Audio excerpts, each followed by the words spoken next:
আমার বয়স মাত্র ১৬ বছর। বয়স কম হলে কি হবে, আমি দেখতে অনেক সুন্দরী ছিলাম। পাড়ার ছেলেরা আমায় দেখে বাজে কথা বলতো। একদিন আমার মা নানা অসুস্থ হওয়াতে নানার বাড়ি চলে গেল। বাড়িতে শুধু আমি আর আমার আব্বু। আব্বু বলল, আজ রাতে তোর রুমে একা ঘুমাতে হবে না, তুই আমার রুমে ঘুমাবি। আমি বললাম, ঠিক আছে বাবা। তারপর রাতে খিচুড়ির সাথে ওষুধ মিশিয়ে আমায় খাওয়ালো। তারপর আমার সাথে বাবা সারা রাত ধরে। আমি ভাবতেই পারছি না নিজের বাবা আমার সাথে। বাকি ঘটনাটি গল্পতেই বলছি। আমার নাম শিউলি, বয়স ১৬ বছর, ক্লাস 10-এ পড়ি। আমি আমার আব্বু আম্মুর বড় মেয়ে। আমার একটা ছোট ভাইও আছে, ওর বয়স ৪ বছর। আমার আম্মু আমার আব্বুর ৩ নম্বর স্ত্রী। আমার আব্বুর আগের ২ স্ত্রী তাদের বাচ্চা কাচ্চা নিয়ে আলাদা আলাদা থাকে। আব্বুর প্রথম স্ত্রীর ৪টা ছেলে আর দ্বিতীয় স্ত্রীর ২টি। সকলেই আমার থেকে বয়সে বড়। আব্বু প্রতি সপ্তাহে ২ দিন করে আমাদের বাড়িতে থাকেন। সপ্তাহের বাকি দিনগুলো ওনাকে ওনার অন্যদের বাড়িতে থাকতে হয়। ওনার খুব বড় কাপড়ের বিজনেস আছে। আমার বয়স ১৬ বছর হলেও এই বয়সেই আমার দেখতে অনেক লম্বা। গায়ের রংটাও ফর্সা। যখন আয়নায় নিজেকে দেখি তখন আমি নিজেই অবাক হয়ে ভাবি আমি এত সুন্দর। একদিন আমার আম্মুর আব্বু হঠাৎ করে অসুস্থ হয়ে পড়লেন। ওর বাড়ি থেকে সকালে ফোন করে জানানো হলো। খবর শুনেই আম্মু আমার ছোট ভাইকে নিয়ে তড়িঘড়ি করে তাকে দেখতে নার্সিংহোম বেরিয়ে গেলেন। আমি বাড়িতে একলা রইলাম। আম্মু দুপুরের দিকে আমাকে ফোন করে বললেন যে ওর আব্বুর অবস্থা খুব খারাপ, তাই আম্মু আগামী ২-৩ দিন হয়তো বাড়িতে ফিরতে পারবেন না। ওকে ওর আব্বুর বাড়িতে থাকতে হবে, আর প্রতিদিন নার্সিংহোম ঘর করতে হবে। আম্মু আমাকে আরও বললেন যে একটু আগেই তোর আব্বুর সাথে ফোনে কথা হয়েছে।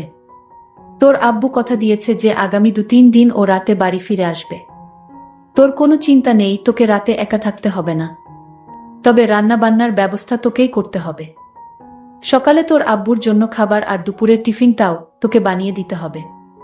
যদি বাজার দোকানের দরকার হয় তাহলে তোর আব্বুকে বলবি, তোর আব্বু ব্যবসায় যাবার আগে তোকে দরকার মতো বাজার দোকান করে দেবে। আম্মু জানতেন যে আমি যেটুকু রান্না বান্না জানি তাতে ২-৩ দিন কাজ চালিয়ে নিতে পারবো।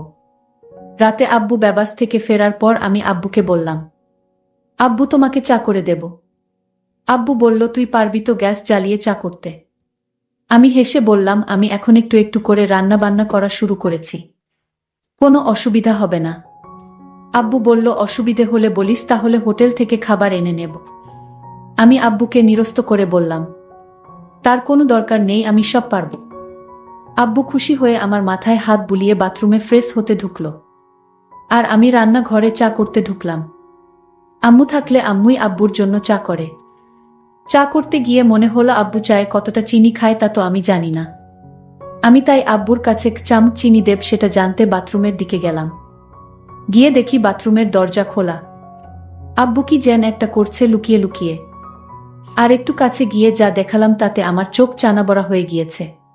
দেখি আব্বু আমার জামাকাপড়টা ধুয়ে দিচ্ছে। আমি আব্বুকে বললাম, আব্বু তুমি আমার জামাকাপড় ধুয়ে দিচ্ছে কেন? আমি ধুতে পারবো, তোমাকে কষ্ট করতে হবে না। আমি হতবাক হয়ে গেলাম আব্বুর কাণ্ড দেখে।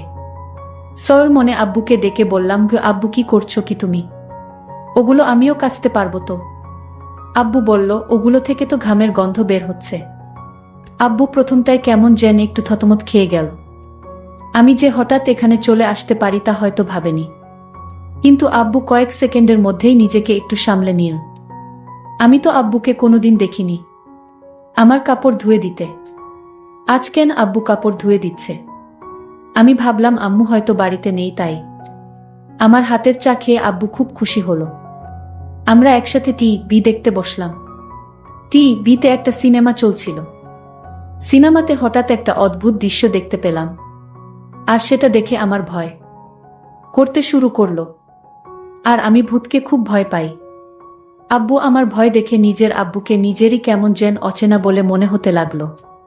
যে আব্বু আমাকে কষ্ট করে বড় করেছে, যে আব্বুর কাছে এটা ওটা বায়না করেছি, দুষ্টুমি করলে বা পড়াশোনায় ফাঁকি দিলে, যে আব্বুর ধমক খেয়ে অভিমানে কান্নাকাটি করেছি, শরীর খারাপ হলে যে আব্বু আমার পাশে সারা রাত ঘুমিয়ে থেকেছি, সেই আব্বুকে আজ হঠাৎ কেমন যেন অচেনা একটা বাইরের লোক বলে মনে হচ্ছিল।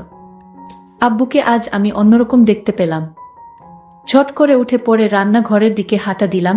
আব্বুকে বললাম, আব্বু আমি একটু রান্নাঘরে যাচ্ছি, আমাকে রাতের খাবার গরম করতে হবে। আমি আব্বুকে দেখলাম আমার পিছু পিছু রান্নাঘরে চলে আসছে। আব্বুকে বললাম, তোমার আসার তো দরকার ছিল না। তারপর রাতে আমি আর আব্বু একসাথে খাবার টেবিলে খেতে বসলাম। দেখি আব্বু খেতে বসেও এক অন্যরকম দৃষ্টিতে আমার দিকে বারবার তাকাচ্ছে। জীবনে কোনোদিন আব্বুকে আমার দিকে এরকমভাবে তাকাতে দেখিনি আমি। আব্বু হঠাৎ আমাকে জিজ্ঞেস বলল, তোর আম্মু কি পরশু ফিরবে? আমি বললাম, জানি না, তবে আম্মু আজ ফিরতে পারবে না সেটা বলেই গেছে। শিউলি, আজ রাতে তুমি আমার রুমে ঘুমাবে। আমি বললাম, কেন? আমি তো আমার ঘরে সব বলে বিছানা করে রেখেছি। আব্বু বলল, আজকে তো তোমার আম্মু নেই, আলাদা আলাদা শুয়ে কি হবে? আর তাছাড়া আমি তোমাকে একা একা রুমে ঘুমাতে দিতে পারি না। আমি বিশেষ না ভেবে মাথা নেড়ে সম্মতি দিলাম। রাতে আমি আম্মুর শোবার ঘরে গিয়ে খাটে মশারি টাঙিয়ে শুয়ে পড়লাম। আব্বু তখন বাথরুমে। আব্বু বাথরুম থেকে ফিরে ঘরে ঢুকে দরজা বন্ধ করে দিল। আব্বু লাইট নিভিয়ে দিল। আমি বললাম, আব্বু নাইট বাল্বটা জ্বালাও না। আব্বু বলল, না থাক, আজ অন্ধকারই ভাল লাগছে। লাইট পুরোপুরি নিভে যেতে ঘরে অন্ধকার ছেয়ে এল আর আমি ঘুমিয়ে পড়লাম। আধ ঘন্টা পর হঠাৎ আমার ঘুম ভেঙে গেল। আমার কোনোভাবেই ঘুম আসছিল না। আমি লক্ষ্য করলাম আব্বু ঘুমায়নি। আব্বু এখনো জেগে আছে। আমি আব্বুকে বললাম, আব্বু তুমি এখনো ঘুমাওনি কেন? আব্বু তখন বলল, আমার ঘুম আসছে না মা। আব্বু বলল, তোর মায়ের কথা খুব মনে পড়ছে। আমি আব্বুকে বললাম, আব্বু একদিন হলো না আম্মু বাড়িতে নেই, আর তাতেই তুমি এত চিন্তিত হয়ে গেছো। আব্বুল বলল, মা আমি তোর মাকে অনেক ভালোবাসি। আমি আব্বুকে বললাম, শুধু আম্মুকে ভালোবাসো? আব্বু বলল, এই পরিবারের সবাইকেই ভালোবাসি, তবে তোকে একটু বেশি স্নেহ করি। জানো আব্বু, পাড়ার বদমাস ছেলেগুলো মাঝে মাঝে আমার দিকে কেমন দৃষ্টিতে তাকিয়ে থাকে। এ কথা বলতেই আব্বু এরকম অদ্ভুত আচরণ করছিল, ঠিক বুঝতে পারছিলাম না। তাছাড়া আব্বু আমাকে এখন তুই তুই করে না বলে মাঝে মাঝেই তুমি তুমি করে কথা বলছিল। আব্বু, আমাকে তুমি এরকম করো না। তুমি আমার বাবা, আর তুমি আমাকে তুই তুই করে না বলে তুমি তুমি করেই বা কথা বলছো কেন? তোমাকে খাইয়ে পরিয়ে অনেক স্নেহ ভালোবাসা দিয়ে বড় করেছি, অনেক টাকাও খরচ করেছি আমি তোমার পেছনে। আমি আজ তোমার কাছে এমন একটা জিনিস চাইবো, তুমি আমাকে দিবে মা? আমি আব্বুকে বললাম, আব্বু তুমি এভাবে বলছো কেন? আমি তোমার মেয়ে, আমি তোমার সব ইচ্ছা পূরণ করতে পারি। আব্বু তখন খুশি হয়ে বলল, মা সত্যি আমার একটা ইচ্ছা ছিল, সেটা তুমি পূরণ করবে। বাবা তুমি কেন ভয় করছো? আর আমি তোমার মেয়ে, আমার কাছে কোনো কিছু লজ্জা পেলে চলবে। তুমি বলো আমার কাছে কি চাও? বাবা তখন বলল, আচ্ছা মা, আমি তোমার আম্মুর সাথে যা করি আমি তোমার সাথে তা করতে চাই, তুমি কি তাতে রাজি? আব্বু তুমি এসব কি বলছো? আমি তোমার মেয়ে, আমি কি বড় হয়ে গেছি যে আমি তোমার সকল কথা রাখতে পারবো? আমি তো এখনো অনেক কিছু বুঝি না। আমি আব্বুকে বললাম, আব্বু আমি তোমার মেয়ে, আর তুমি কি বলছো এসব?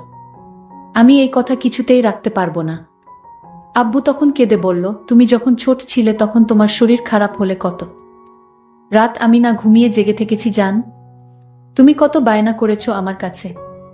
তোমার সব ইচ্ছা, বিভিন্ন গিফট সহ আমি কষ্ট করে তোমার আবদার পূরণ করেছি।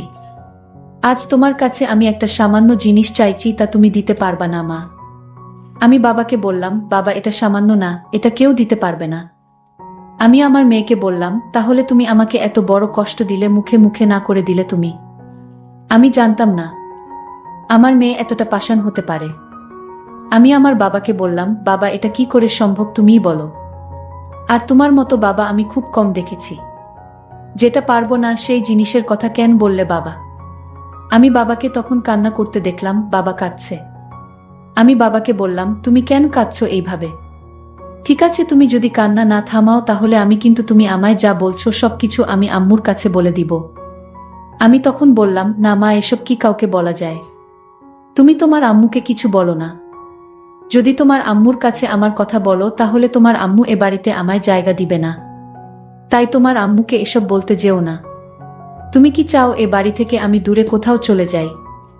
আমার মেয়ে শিউলি তখন বলল, তাহলে আব্বু তুমি আর কোনোদিন এসব কথা বলবে না? আমি বললাম, ঠিক আছে মা, বলবো না। তবে আমার একটা অন্য কথা আছে, সেটা রাখবে না মা? আমি আব্বুকে বললাম, আব্বু তোমার এইসব কথা ছাড়া আমি সব কথা তোমার রাখবো। আমি বললাম, লক্ষ্মী মেয়ে আমার, তাহলে তোমার আম্মু কাল আসবে না? তুমি আর আমি বাড়িতে কাল আমরা দুজন থাকব।